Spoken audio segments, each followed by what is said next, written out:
Hey guys, welcome back to a new video. In this video I want to show you how you can make such a FAB explosion animation here.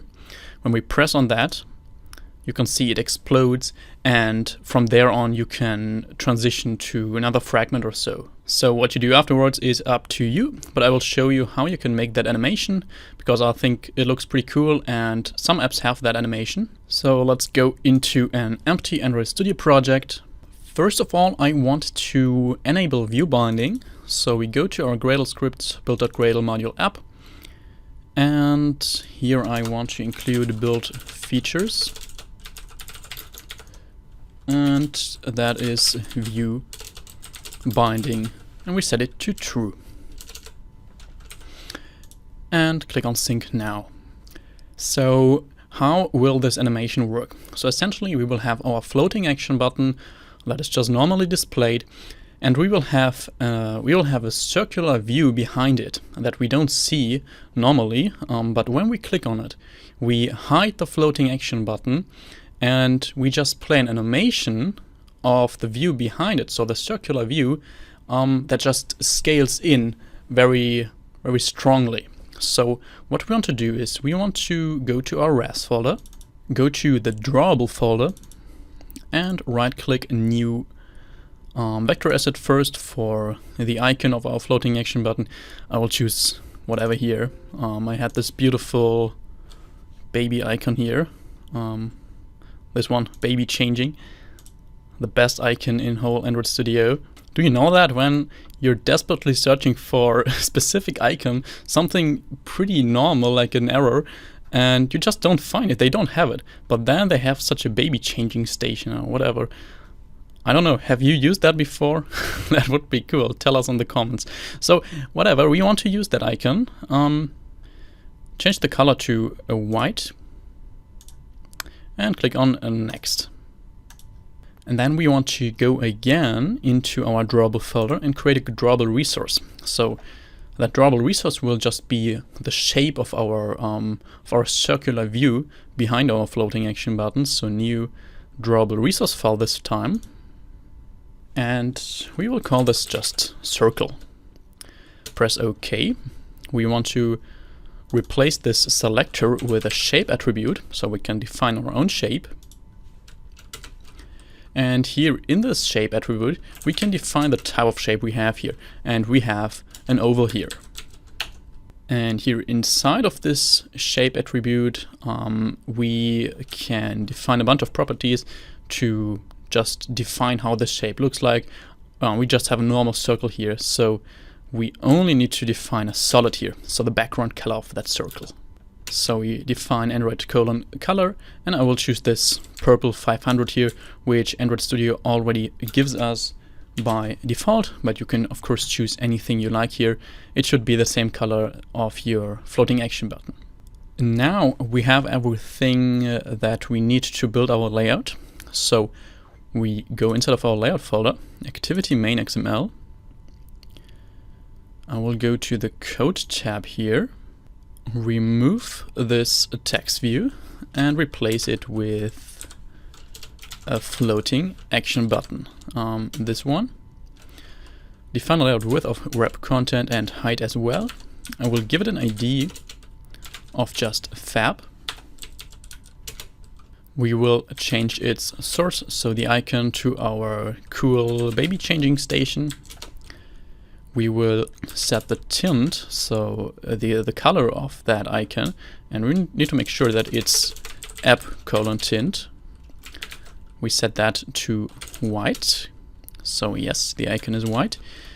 We set the background tint, so the color of the floating action button, to our purple 500. And then we close that tag off, go inside of our design tab and just set the constraints to the bottom right. And we can also apply some margin, so let's go back here and set margin end to 16 dp and margin bottom as well. And now we want to define the view that sits behind this floating action button that we will actually use to play the animation. That's just a normal view. I set the layout width to 64 dp here. It's important that you use dp units here, not rep content or so, because otherwise Android Studio or Android will have problems determining how it should display your animation, because it doesn't really know the bounds of your floating action button, or of that view rather. And here as well. But this really doesn't matter that much, because we will set this visibility of this view to invisible anyways. And this is important that you don't choose gone here, instead choose invisible, because if you would choose gone, then these bounds I talked about, they aren't clear if it's set to gone. If it's invisible, well, then this view will fill this 64 times 64 dp, but we just won't see it. But Android will know that it's 64 dp times 64 dp, so that's important. And what's also important is that we change the background to this circle drawable we created. Back in our design tab, we can then take this view, which is invisible here. Don't really know why, but we also want to choose an ID, by the way. Let's just give it the ID of circle, but I think that should be visible in our app, of course, because it's invisible. So if we set this to visible, yes, then we see our circle here. But let's set it back to invisible. And then we constrain this right to the floating action button right, left to the left, top to the top, and bottom to the bottom. So now this view sits behind this floating action button, and then we will create a scale animation now that will just scale up this circle over our whole screen. So let's do that next. Go to not drawable, to res, create a new Android resource file that will be an XML animation. Choose animation and call it circle explosion anim. And inside here we will then just have a scale animation.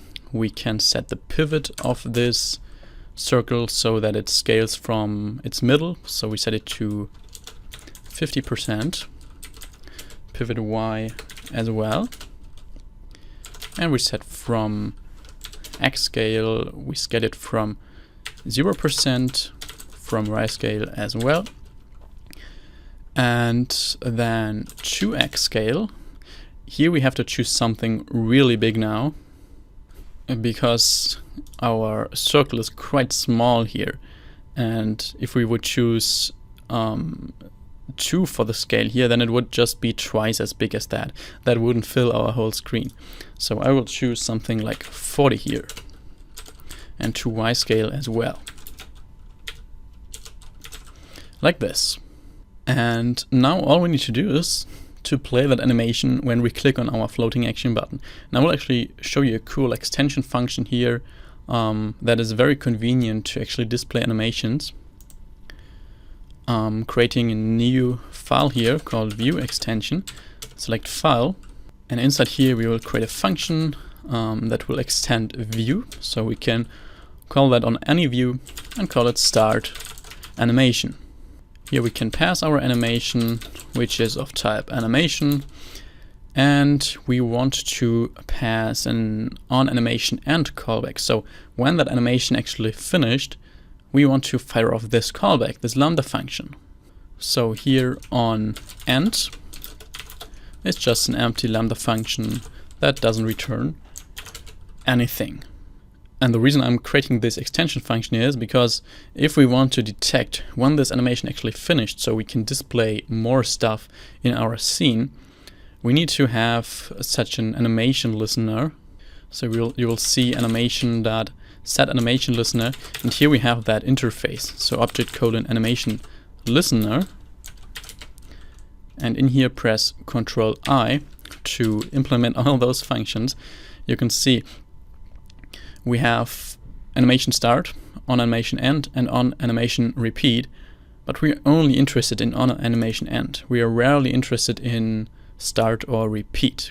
So what we can do is we can just leave this empty, set that equal to unit, this as well.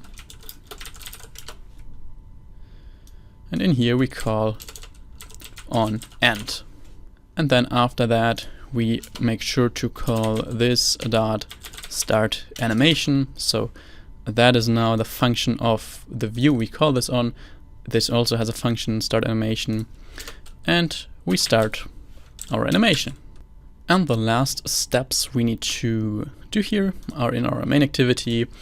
First we want to initialize our binding instance. It's private late init var binding of type activity main binding. Then we can initialize this here before set content view activity main binding dot inflate and pass our layout inflator. And for this we pass binding dot root. Then we want to create our actual animation, which is something we can get from animation utils, and make sure to import this first one, Android view animation. That load animation, pass this, and the ID of our animation we want to play here, so our circle explosion. We call apply because we want to set the duration of that animation to, well, let's say 700 milliseconds, and we want to set the interpolator to an accelerate decelerate interpolator, so just how fast this animation plays at which time, so that this is not a linear animation. That would look pretty bad, I think. Well, and then when we click on this floating action button we have, we want to play that animation. So we first make our floating action button invisible, so binding.fab is visible. We set that to false. We make our circle visible, so is visible is true. And then we use our circle to actually play that animation on that circle. So we use our extension function here. You can see that is the normal function that comes from Android views, but we actually have this extension function with that on end callback. We want to use that one. So we pass animation that we created up here, and then we have that on end callback. So in here it would be that you would just display your fragment or your other views or whatever you want to do when that animation is actually finished. So when we now run this and check our emulator and click on this floating action button, you can see it explodes, but then something weird happens. It basically transitions back to its initial state, and now we have this little bubble down here where we don't want it, of course. So why does it happen? Well, when we animate something, then we don't really change the shape or the bounce of our view. Instead, it only looks like that, but the view still stays down here. So what we need to do now is we need to make it look like when the animation finished, make it look like that the view actually stays as big as it expanded. So what we will do is we will make the color, we will change the color of this activity to this purple once this animation finished, and then we will just hide this little bubble down here. So let's go inside of this on end callback and use binding.root, so our activity, our root layout, and set the background color to context compat get color, pass our context and our color, our purple 500. And then just hide our view. Our binding circle is visible and we set it to false. Let's now start this app again and take a look. And when we now press on this floating action button, you can see it expands. Then we change the color to this purple and it looks like as if this was actually the button's background. So in your real app, you could either now just make some views visible that you will see here, or you can just transition to a whole nother fragment or even activity. So that is it for this video. I hope you liked it and learned something new. If so, please leave me a like and comment below. And yeah, I wish you an awesome day, have a nice week, and see you on the next video. Bye bye.